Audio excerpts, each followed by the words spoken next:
आज इंडिया में इंतहाई अफसोसनाक वाकया हुआ। एक प्लेन क्रैश हुआ है एयर इंडिया का। 250 के करीब मुसाफिर थे। 240-41 मुसाफिरों की और अफराद के जाँ बहक होने की खबरें अभी आ रही हैं। बोइंग ये तैयारा था, एयर इंडिया का तैयारा था। अहमदाबाद से इसने लंदन जाना था। इंडिया मुसलसल जंग की तैयारी कर रहा है, मुसलसल बिल्डअप कर रहा है। अपना जो अर्सनल है, वेपनरी है जो, उसको बिल्डअप कर रहा है। सुपर हाइपरसोनिक मिसाइल जो है उसकी तैयारी कर रहा है।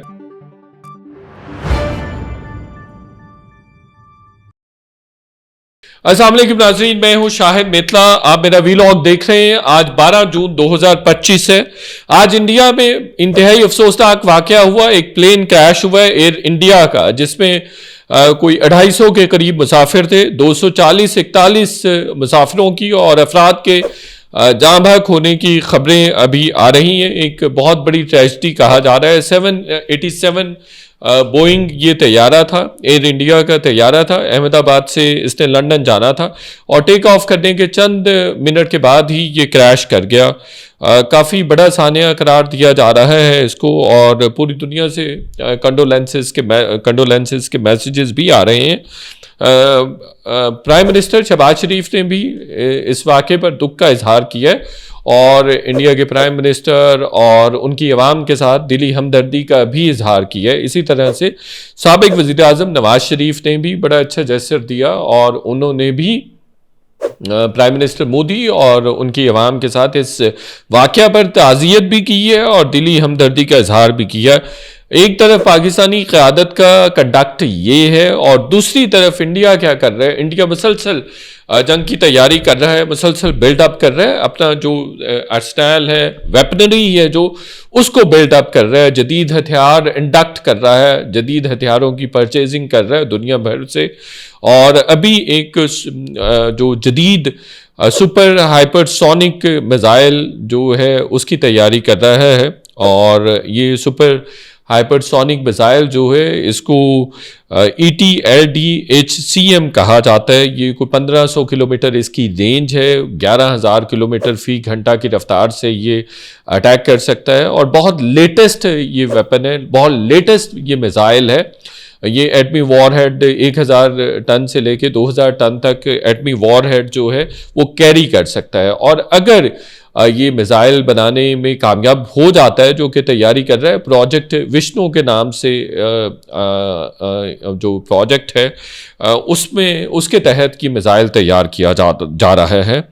अगर ये इंडिया ये मिसाइल तैयार कर लेता है तो इंडिया, अमेरिका, चीन और रूस की सफ़ में शामिल हो जाएगा और उन्हीं ममालिक जितने जदीद हथियार रखने वाला मुल्क कंसीडर किया जाने लगेगा। मुसलसल अब इंडिया की कोशिश है कि जो हेजमोनिक स्टेटस उसने लूज़ किया है 9 और 10 मई की जंग के दौरान, उसको वो रीक्लेम करे, रीगेन करे। हमारी डिप्लोमेट से जो बात होती है, पाकिस्तानी डिप्लोमेट्स हो या दूसरे ममालिक के यहाँ पे डिप्लोमेट्स हों, तो उनका मानना यही है कि मोदी सरकार काफ़ी परेशान नज़र आती है, काफ़ी कंफ्यूज्ड है, काफ़ी मुस्तरब है, चूँकि उसका एक हेजमोनिक स्टेटस कॉम्प्रोमाइज़ हो गया।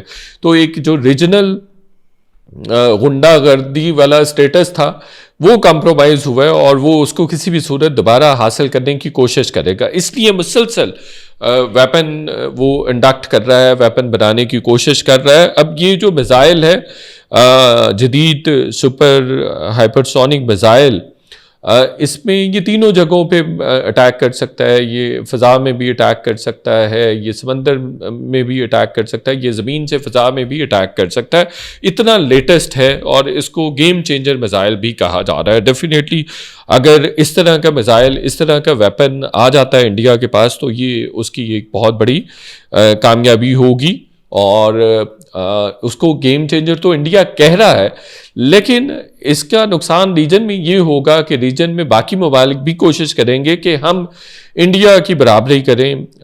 जो उसकी मिलिट्री माइट है उसमें हमें मुकाबला करना चाहिए। डेफिनेटली ख़त्ते में एक नई रेस जो है असलहे के हसूल की नई रेस शुरू हो जाएगी और पाकिस्तान भी चाहेगा कि पाकिस्तान जो कि इंडिया को अज़ली दुश्मन समझता है और अज़ली दुश्मनी का उसने हमेशा सबूत भी दिया, तो फिर पाकिस्तान भी कोशिश करेगा कि उसकी वेपनरी भी बड़ी ज़्यादा रोबस्ट होनी चाहिए, बहुत ज़्यादा स्ट्रॉन्ग होनी चाहिए।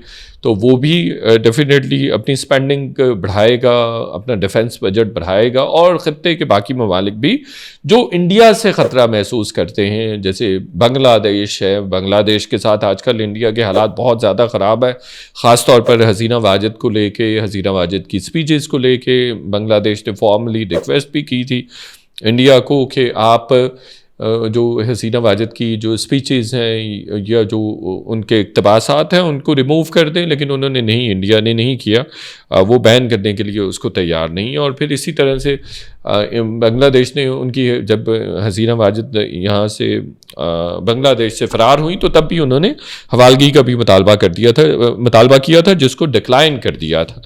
तो इस तरह का सिलसिला है।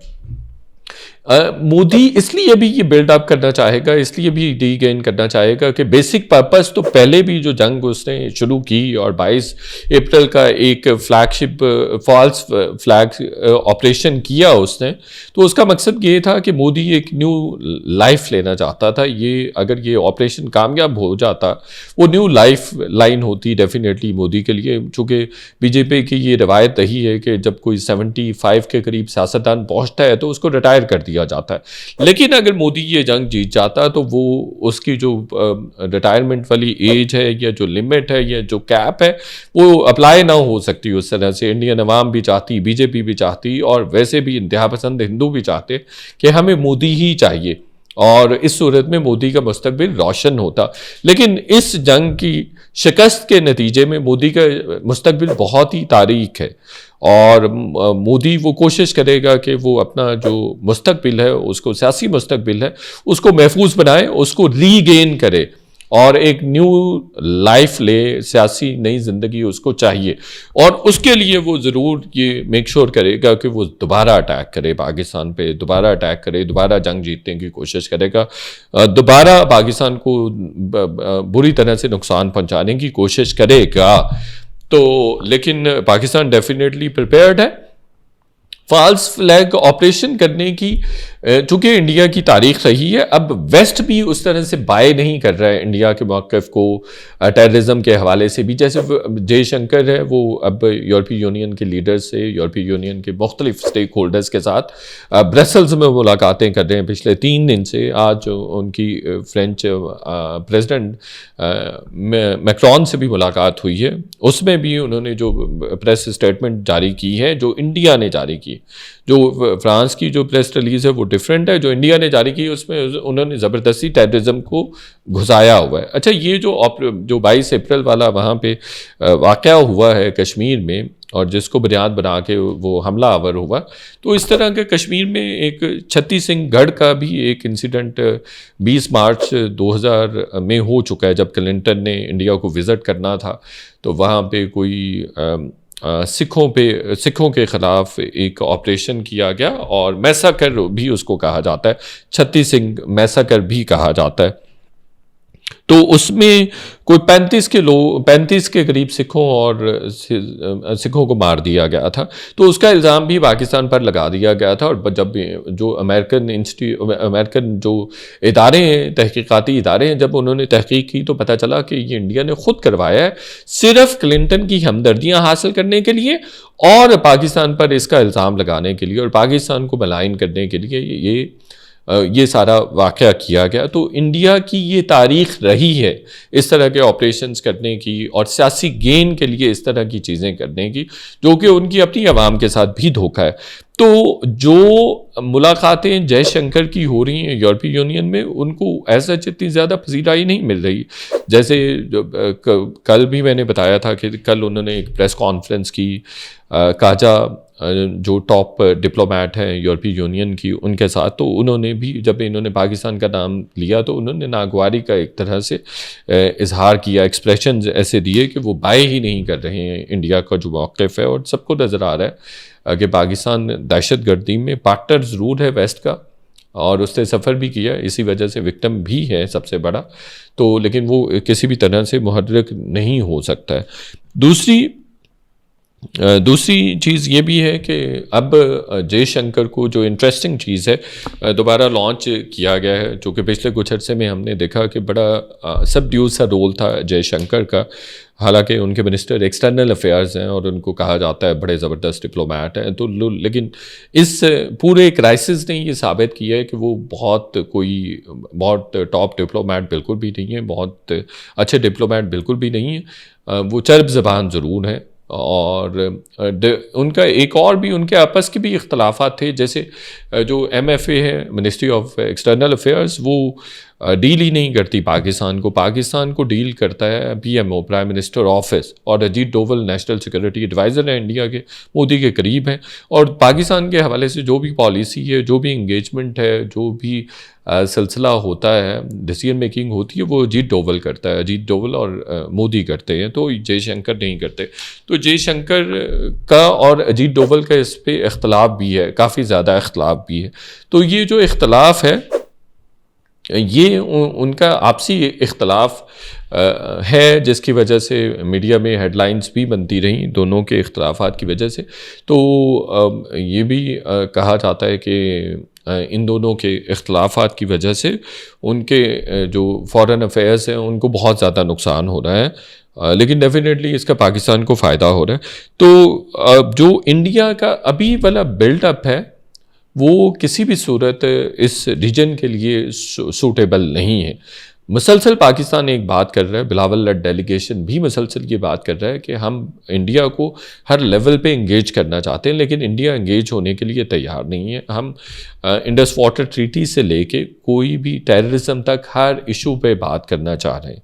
अब इंडिया की घूम फिर के वही 5, 7 साल 10 साल पुरानी जो रेटरिक थी, जो नैरेटिव था कि हमने टेररिज्म पे बात करनी है, इसके अलावा किसी चीज़ पे बात नहीं करनी, उसी पे वो दोबारा आ गए हैं और दोबारा सिर्फ सियासी गेंस के लिए आए हैं कि बीजेपी को एक चौथा टेनोर भी चाहिए।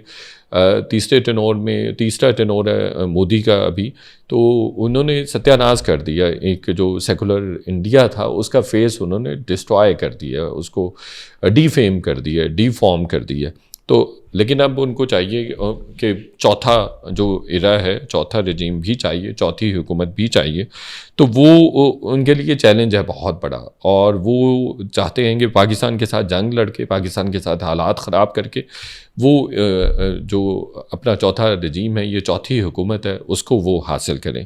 तो वो पाकिस्तान तो कम से कम उसको किसी भी तरह से कामयाब नहीं होने देगा।